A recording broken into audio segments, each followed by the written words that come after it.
A Tape from Treasure Island by the Zege. Hello all.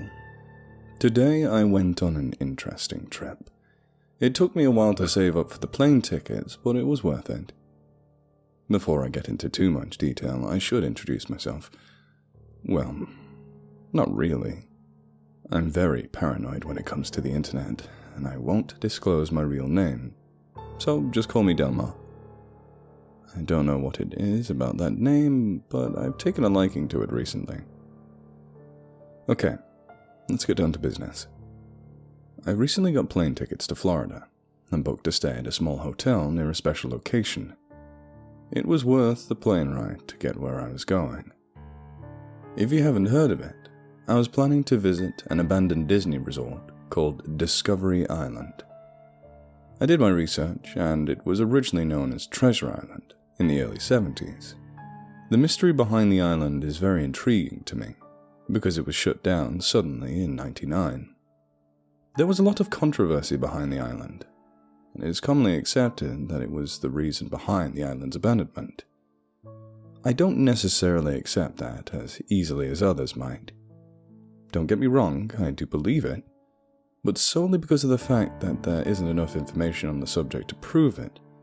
This theory doesn't settle quite right with me. There isn't any public transportation to the island, so I had to call up a buddy to drop me off there.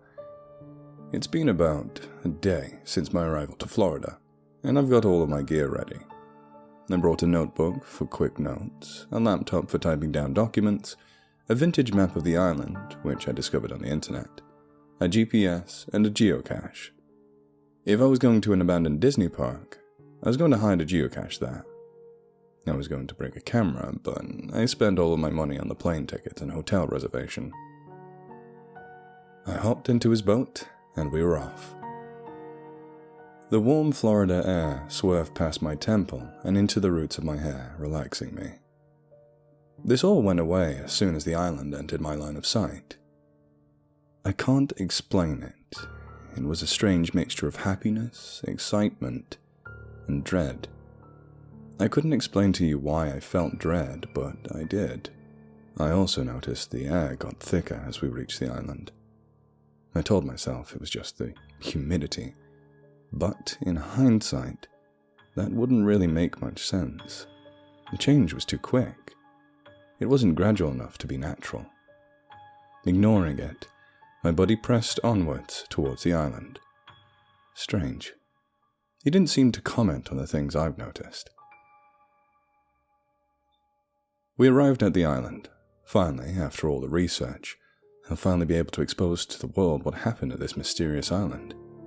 Well, if I find anything to expose, that is. After stepping off of his boat, I felt a sense of satisfaction. All of my hard work had led up to this point. I waved goodbye to my friend as he left me to my own devices. I looked around for any landmarks. After finding one, I figured out where I was on the map, and headed off for where I thought the most plausible places to find information were. The first place I had in mind was the information booth.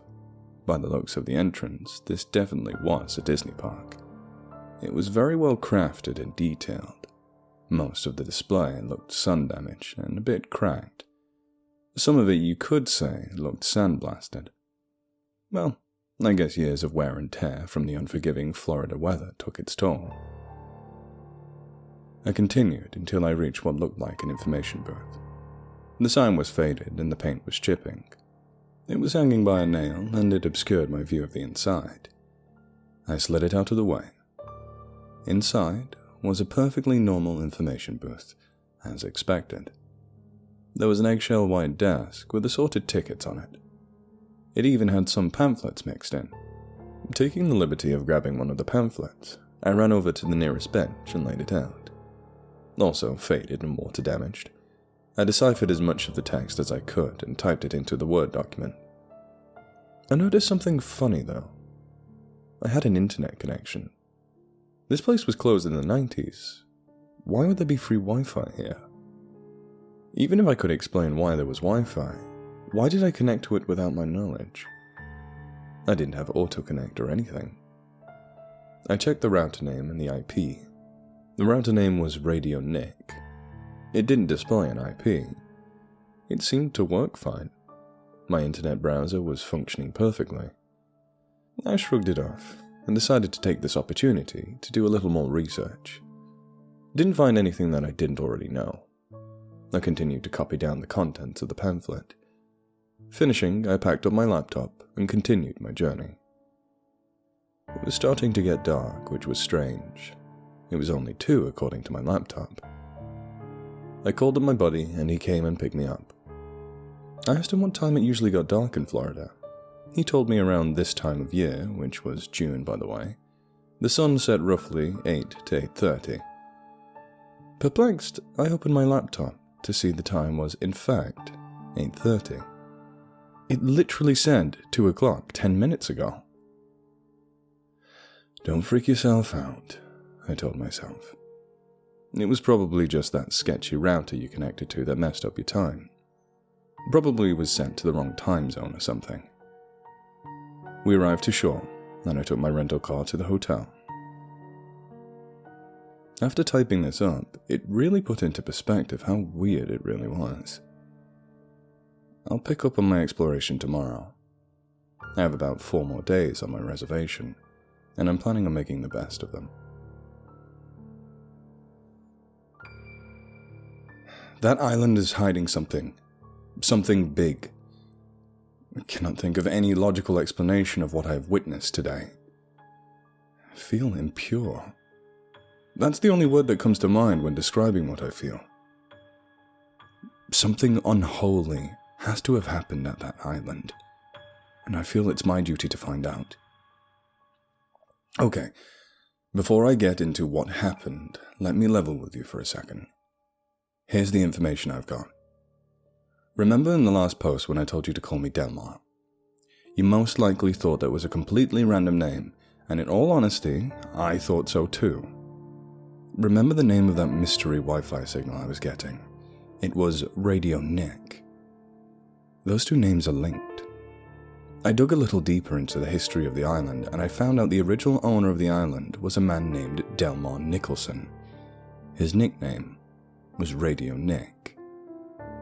I couldn't find any records of him, but I did get some information after interviewing some locals. They said he was the reclusive type. He seemed to have a dark cloud hovering over him at all times. He was antisocial, and didn't talk to anyone. I have even heard some claims that he was, get this, satanic. Freaking satanic. That's a comforting thought whilst roaming the island previously owned by a freaking Satanist. But I have heard other claims that he was Wiccan. Other people said he was a combination of both, or as they described it, a Wiccan that believes in the power of Satan. Just keep that in mind when you're reading what happened to me. I had just arrived on the island. You could say I was a little uneasy, kind of on edge, armed with new information. I still got that same feeling of dread as the day before, only this time, I felt more sad than anything. I still entered the park determined to find out about this whole Radio Nick thing. I planned my route the night before. My first stop was the Explorer's Outpost. Judging by the name, it was some sort of employee area. I couldn't find any info on it, but I was going to trust my gut. I headed up the dock and took a left. There was a building with a thatched roof that had splintered from storms since the closing, and walls made out of various wooden sticks, most of them snapped in half. A small sign stood out front. Explorer's Outpost. I think I'm in the right place. Before proceeding inside, I looked up and remembered the position of the sun. I walked through what was left of the deteriorating front door into a tropical room. It had an information desk and some benches. All of the ropes used to form lines had fallen over, and the door leading to behind the desk was blown apart, more so than most of the other room. It was as if something forced its way into the back. I proceeded with caution to the back room. There was a room with a bunch of filing cabinets inside. most of them hung open, and half of the files were on the floor. The corner in particular was very dark, almost unnaturally dark, but something about it made me freeze. Something turned its head around, and its eyes reflected in light coming in the room. The eyes lunged at me, the light revealing it was a vulture.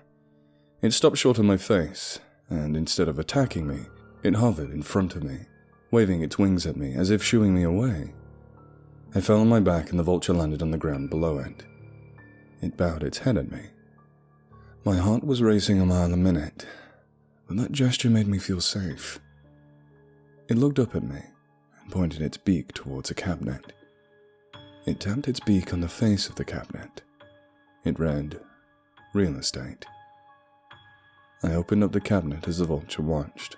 Only about 5 folders are present. I take them. The vulture waves its wings. Okay, you've got my attention. It taps its beak on another cabinet. It was the employee records. I take those as well.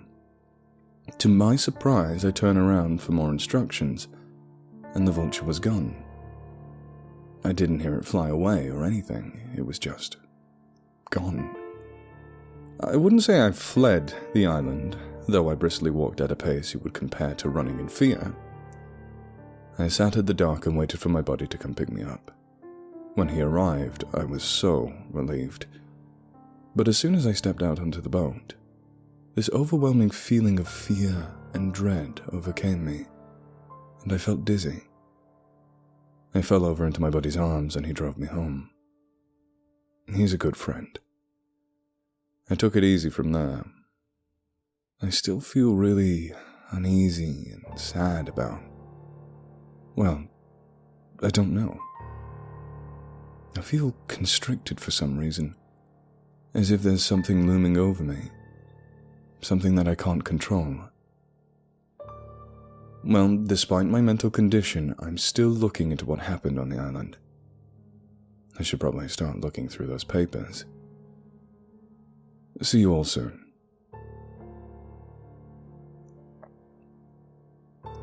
Guys, this is going to be a very short post, but this is the information I got. It perfectly correlates with what happened yesterday. I was looking through those employee records, and my suspicions have been confirmed. That Radio Nick guy was a huge Satanist. The employee summary says after the island was sold to Disney Corporations, Radio Nick, we'll call him Nicholson, applied as an employee after the island construction was completed. They assumed it was because he couldn't bear to leave his beloved island. In the first couple of years, he acted normally. But in his later years, just before the closing, other employees noticed a change in his behavior. Every day, like clockwork, he walked into the jungle by the South American aviary section, not to be seen for a couple of hours. His superiors continually told him this behavior affected his workflow. This eventually led to his termination. Interestingly enough, the employee summary just abruptly ends there. But handwritten after the end of the summary was just some Russian text. It took me a half an hour to decipher the individual symbols, and I finally translated it online to the word Lucifer's foul game. This astonished me and left me a bit confused. I analyzed what that could mean, and I've come to the conclusion this whole thing has something to do with birds. The vultures were the key. I read up that in some cultures, the vulture is considered to be a symbol of good. It makes me think that these vultures are trying to protect me from something, as well as exposing the truth. I have also read that there was a controversy connected to the vultures that took place when the park was still active. Disney employees were killing vultures because they said they were endangering the avian life on the island. I think the vultures were trying to get rid of the birds because they were connected to something evil. Or someone by the name of Radio Nick. That's all I've got so far in terms of theories. So if any of you have any critique to my theory or any information that could help, please don't hesitate to contact me. I should also note that I used all of my food money to buy a digital camera. Nothing fancy, it's actually quite cheap. I'll be sending pictures if I can. I'll be leaving for the island soon. Wish me luck. Hey guys, this is Delmar's friend. I'm the one who's been boating him back and forth from the island. I have some weird news for you guys. Delmar is currently incapacitated and incapable of getting a post out. He's out cold in his hotel bed right now, and he's been having night terrors. I'm worried about what he's been doing out on that island. All I really know is that he's been getting tenser every time I take him there. And the most recent ride I gave him, he tried to pass off one of those dollar store disposable digital cameras as something to use on vacation. I let him borrow my camera and he graciously accepted. After leaving, I was only in my house for about 15 minutes before receiving a text from him. The text said, "Come, now," and I raced to my car. When I arrived at the island, I found him face down, out like a light on the ground. After failing to wake him up, I just carried him on the boat and brought him to the hospital. The doctor said he was okay. At first they thought he was knocked out with a concussion, but then they examined him and found nothing wrong. They just prescribed some rest. So I did just that. I know this blog is important to him, so I thought it would be right if I posted something whilst he was unavailable. Just wanted to update you for those following his blog. He should be awake by tomorrow. I'm done. I'm done. I'm never setting foot on that island again. I just got home from Florida. I waited a while before typing this post for the sake of my sanity. Let me explain what happened. I just woke up and I don't remember anything. My buddy was there, and he explained what he saw happen.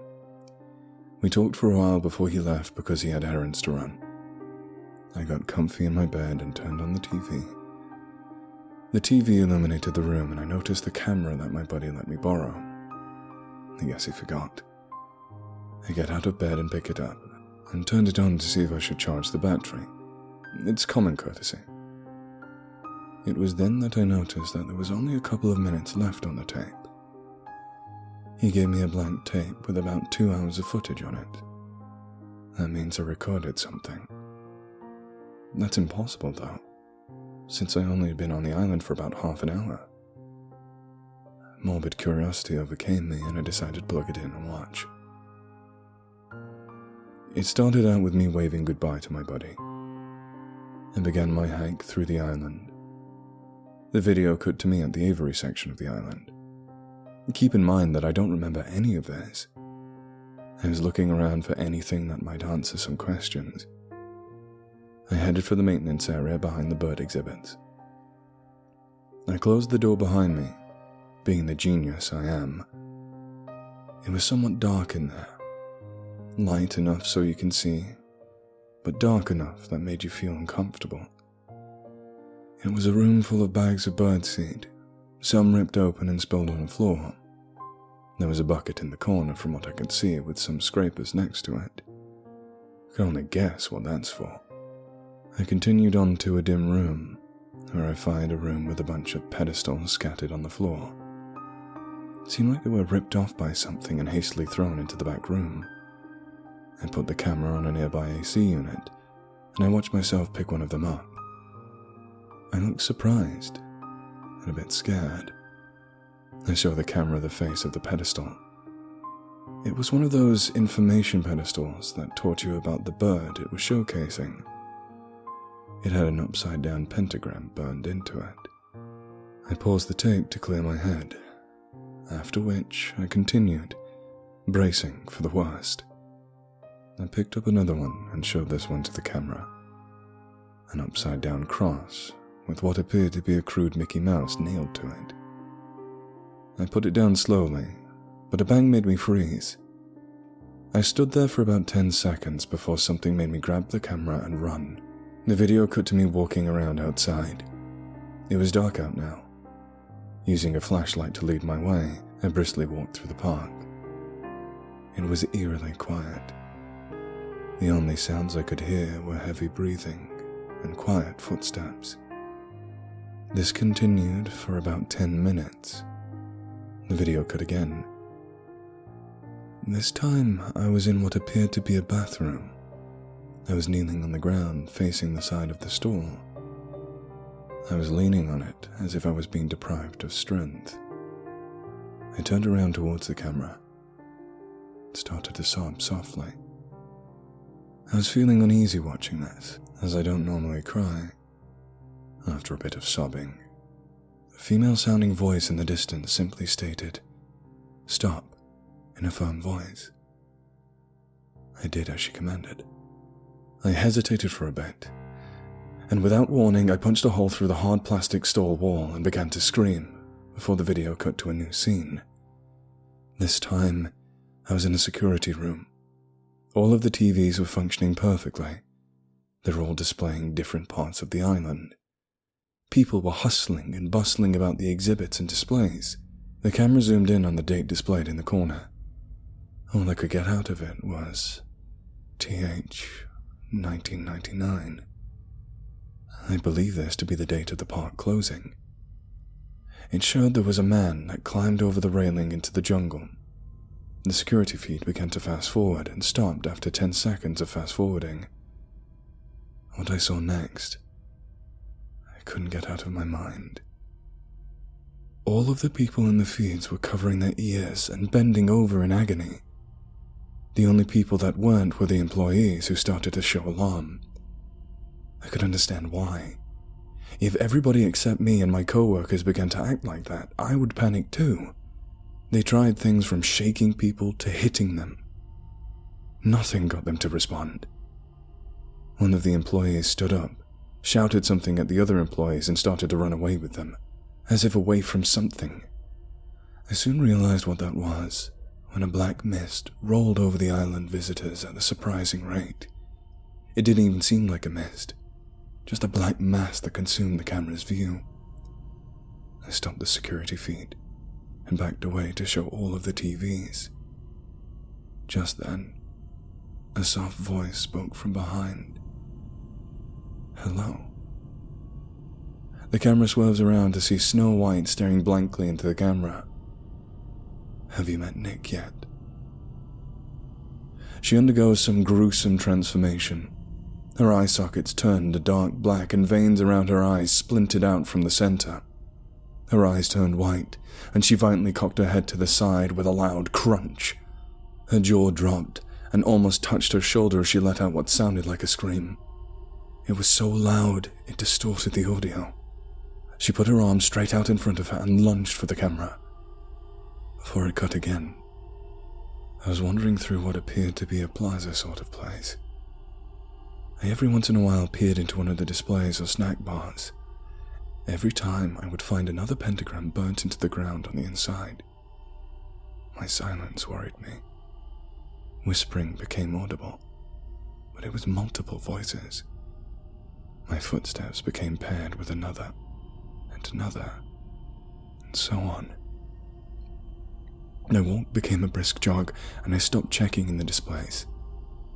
I was tempted to stop the video, but I gathered my courage and pressed on. I abruptly stopped in place, whilst the whispering and footsteps grew louder.